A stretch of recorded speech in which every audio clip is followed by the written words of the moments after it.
வாழ்க வளமுடன். நம்ம தோட்டத்தில் பாருங்க நரிப்பயிர் செடி,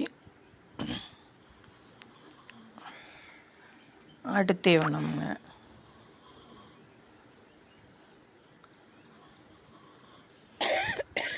உள்ள களை இருக்குதுன்ட்டு களை எடுத்துட்ருக்குறாங்க.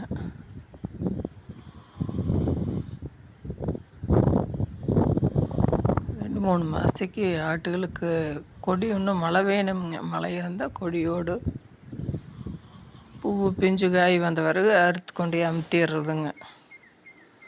ஆட்டுக்குட்டி தீவனத்துக்கு டீ போடலான்ட்டு வந்துட்டோமுங்க.